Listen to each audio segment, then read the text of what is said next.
Asher and Pipeman on W4CY Radio.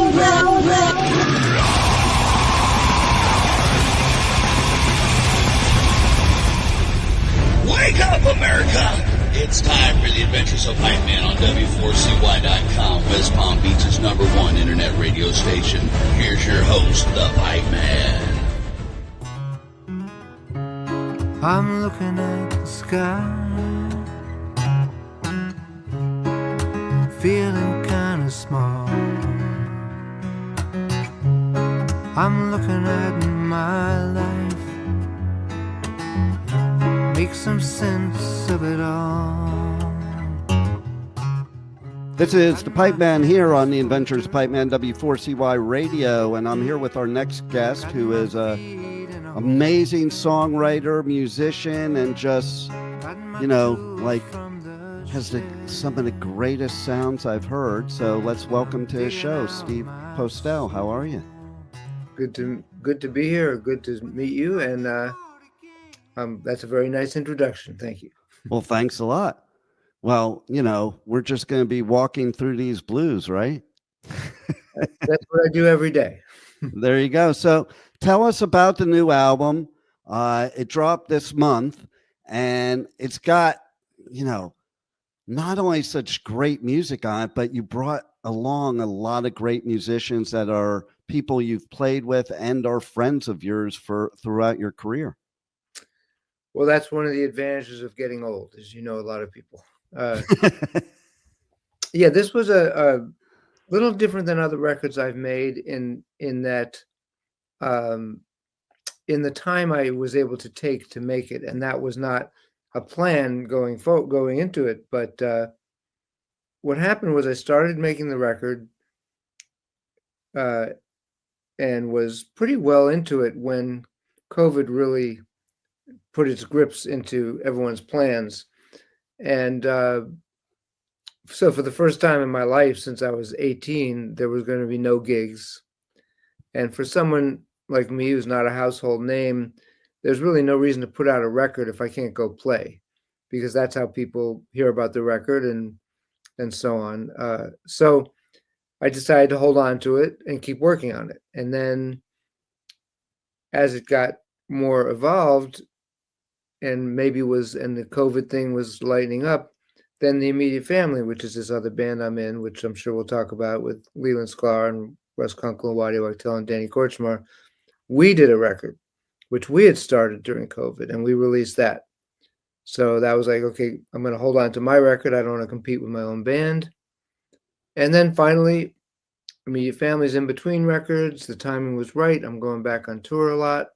So and so the advantage of that was not only did I technically take my time, which means mixing it over and over again and adding parts, I was able to get all my friends on it because there was no scheduling issue. Oh, you're free in a month? No problem. That kind of thing. And I was able to actually write a couple new songs, that like one I wrote with Glen Phillips from Toad the Wet Sprocket, which would never have been on it if I'd have released it when I originally worked on it.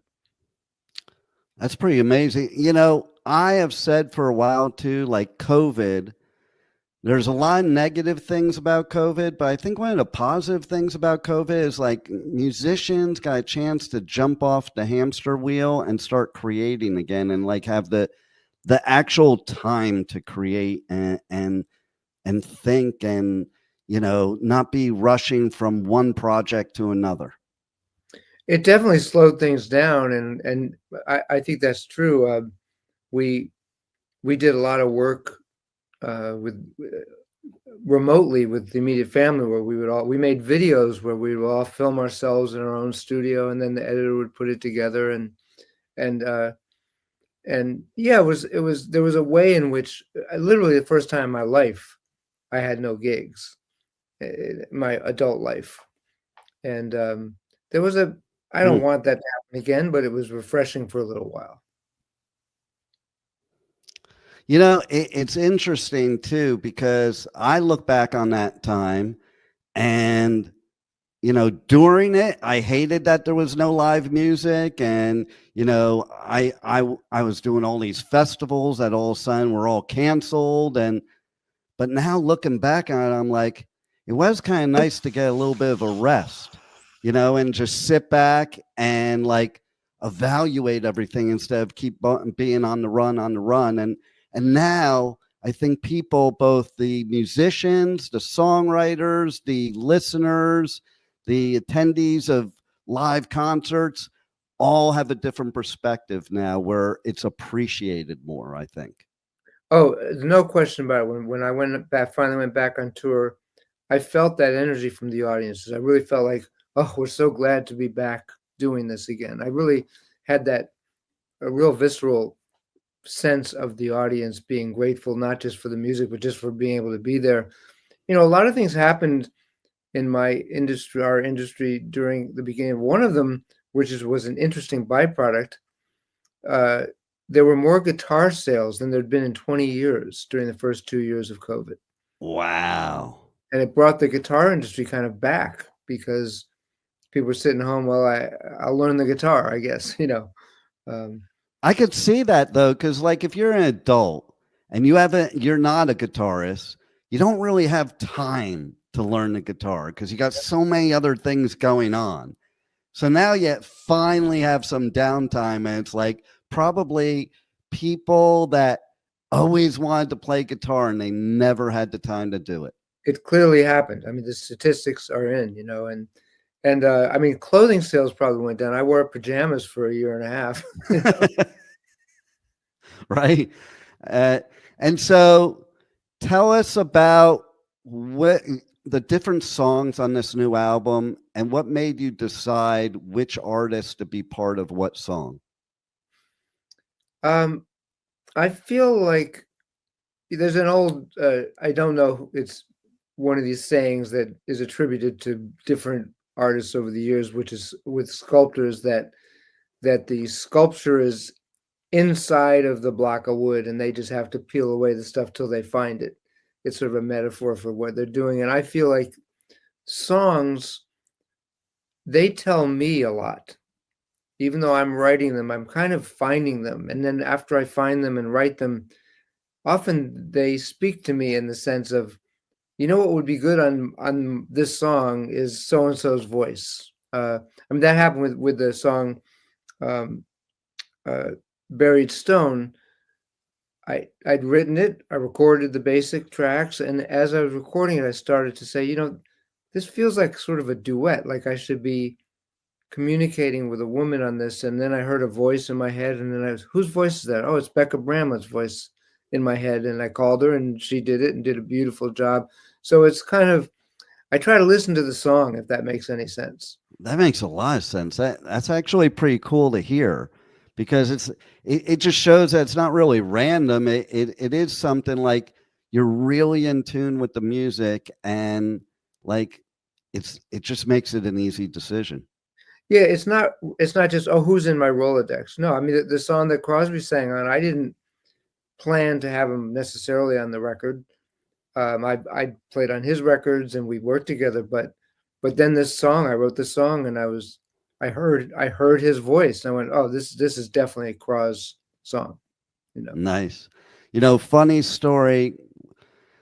A lot of years ago when I was like, I think I was like 15 years old. So probably, So a lot of years ago, my dad, he was in the hot tub business and we lived in California, and he sold this spa to this dude that had this really cool Cobra, and the guy took me for a drive and it was like the real thing. And, that was, I don't even remember his name, but apparently he was the guitarist for David Crosby band then, which is like, 40 some odd years ago. Right. So I thought it was cool. I think it's cool when I hear stuff like this, because it just brings me back to a time, because, for people like both of us, music is like a lifetime. When people say, well, they're not really into that anymore, to me, there's people like you and I that it's like music has been a lifetime of, I think, therapy. It's the thing that makes us feel great. Yeah, I never really ever really thought about that I had an option to do something else. And fortunately for me and for a lot of my friends who are all these great musicians that we all hang out and work together, it's no less fun. It's more fun because I know more. I've Right. I mean, it's a little more tiring sometimes, you know, but it continues to be for me a real source of life force, joy. It's and curiosity and exploration. It just never stops being that. And speaking of tiring, you have a spring tour. And, it's funny because my daughter always thinks like when I go out and I cover all these music festivals, one after another, weekend after weekend, she's like, I don't even know how you do that. I'm tired after half of the first day. And me, I just don't get tired from it. Well, it's definitely tiring. I mean, you have Right. to, and actually, a lot more so as you get older. That's just the reality of it. And so a lot of what happens for me now on a tour, I've learned how to do it, is really preserving my energy. That means I don't talk a lot on a tour. I'm not on the phone all day. Um, I do still I like still work out, but a little, more of a casual, like a 3-mile walk instead of a 3-mile run. It's a lot about what I eat and preserving, trying to get enough sleep and really paying attention so that my peak energy happens for those 2 hours that we're on stage. Yeah. And so what does it feel like when you get on stage for people that haven't had that experience? Because it's kind of like you get in a zone, right?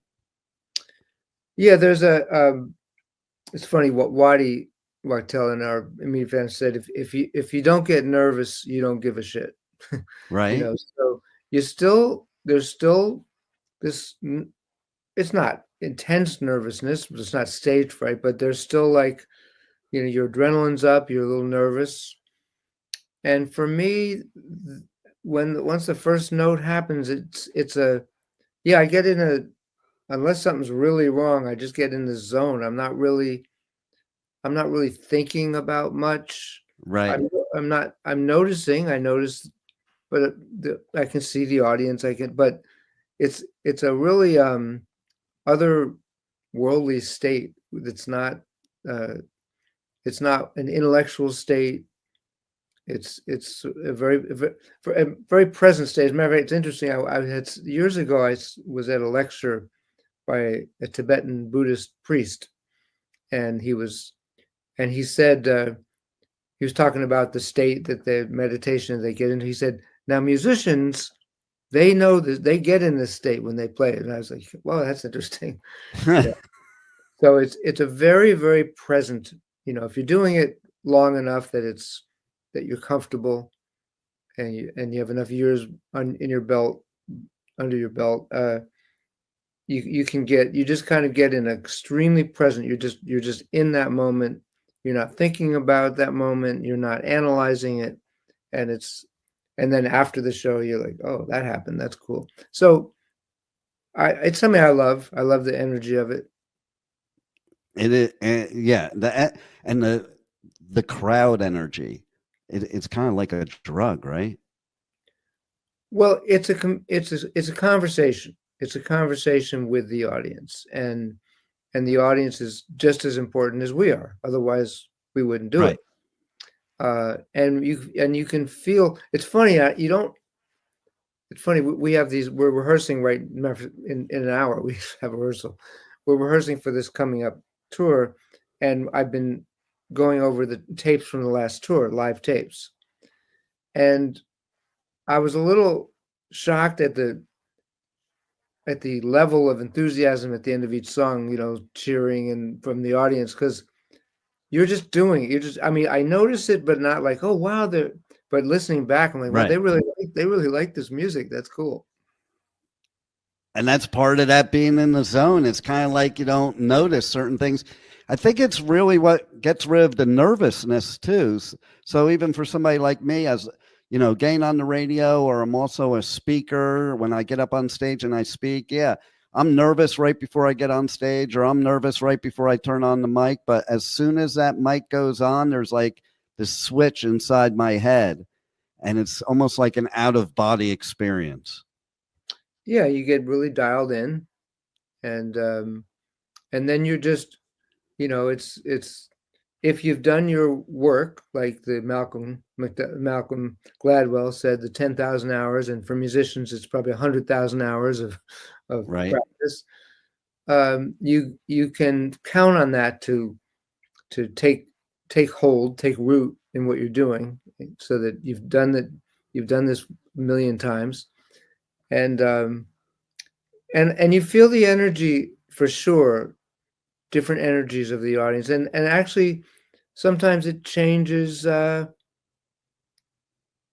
You feed off of that, and Yeah. you actually play probably slightly. It's subtle, but slightly differently for every audience, because energy shifts a little bit. Yeah, that makes a lot of sense, actually.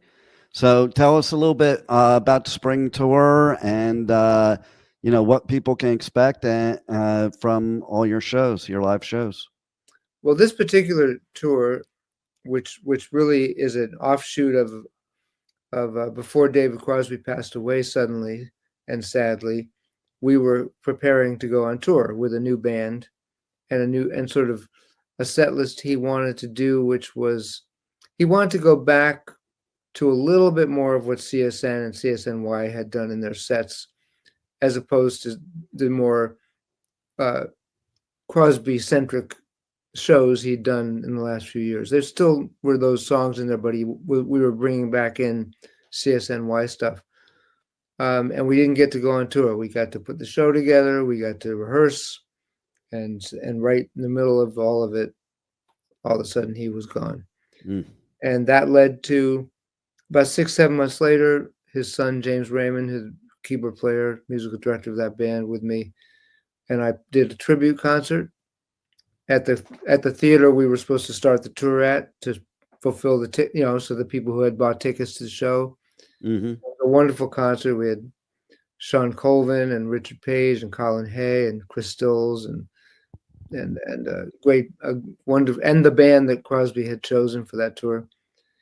And it went so well that I got approached, like, people would love this. Why don't you think about taking it on the road? So that was how it got sort of the generated, and the inception of it was Crosby's band leading into the tribute, leading into these tours.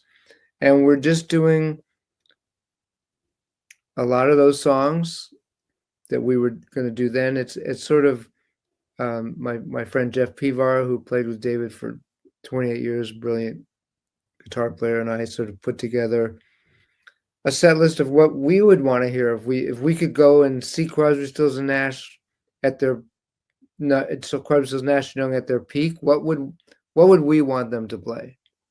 And that's kind of right. That's how we created the set list. So it's incredible. I love it. Yeah, there aren't a lot of. I mean, it's unique in that, I mean, the Beatles had primarily John and Paul, and they wrote together and they wrote separately. This is 4 guys, 4 brilliant, iconic, visionary songwriters. That's the catalog. So it's pretty spectacular. And it is pretty amazing when you take such superior songwriters and put them together, and they can actually work together and create, legendary music that lasts, generation after generation. Yeah, I mean, it doesn't always work, and of course we know it's no secret they had their issues over the years. Mm-hmm. But nobody can take away this music that they did, and if I can be a small part of keeping it alive and letting people hear it the way it's sort of supposed to sound, that I'm happy to do that. I love it. And how do people connect with you, get to your website, get your new album, check out the tour dates, all that good stuff? The Our House is what we call it. The Our House tour is on Bands in Town, I think it's called, Bands in Town /Our House. That's got all the dates on it. My Facebook page, if you're on that, always has the tours and but the bands in town is the general our house. And then for my tours and my new record and everything, you could either go to QuartoValleyRecords.com, which is the label, or my soon to be rebuilt website, which is just StevePostell.com. It's right now you'll say, wait a minute, didn't he do that 10 years ago? So it needs my attention, and and when I get off this tour, the first thing I'm going to do is revamp my website. Well, there you go. And if you were to leave the listeners with some final words, that we haven't covered already, that's coming up or they need to know, what would it be? Well, a couple of things. I would say, please support live music as much as you can. It's as I tour around the country and I play these beautiful theaters that were art houses, opera houses, old movie houses, my fingers are crossed. Like, people have to keep going to these places or they'll die. Yeah. And it's a beautiful way to experience music. It's not with little earbuds in. It's a real visceral experience. It's to me an unmatched way to see music. So I think that's what I'd ask people is go do it once in a while. Just get off your couch and go see some live music. I'm in the studio this right here a lot, and I love the process, but there's nothing like going out and playing live. And after this tour, there'll be more immediate family shows. There'll be more Steve Postell shows. So love to see you anytime. Yeah. And you're absolutely correct, because, I've gone to those theater shows and it's like, it's just a different experience. It's if you haven't experienced it, you have to do it. And anybody that has already is definitely going to, for sure. It's different on so many, even just sonically, even just the sound bouncing off these old walls instead of through two speakers. It's and then real people interacting. And that's the other thing, is so many of the modern shows, half the music you're hearing is actually pre-recorded and tuned, and this is real guys and women playing in the moment. There's no bells and whistles. No, we're not playing to a click. We're just playing, and that's, to me, the way music should be presented and heard. Oh, I agree 1,000,000%. I mean, oh my God, what a concept, actually playing the music. Yeah, exactly. Well, you are definitely an amazing songwriter, amazing musician. Everybody has to check out the new album. It is badass. Walking through these blues. And if there's a show near you, you got to catch it, because you're right. There's nothing better than a live show. And you know what? You got to get out there and just experience life. And there's no better way to do it but with music. So thank you for giving that to us. And thanks for being on the Adventures of Pipeman. Very happy to be here. Thanks so much. Have a great day. You too, brother. Okay, man.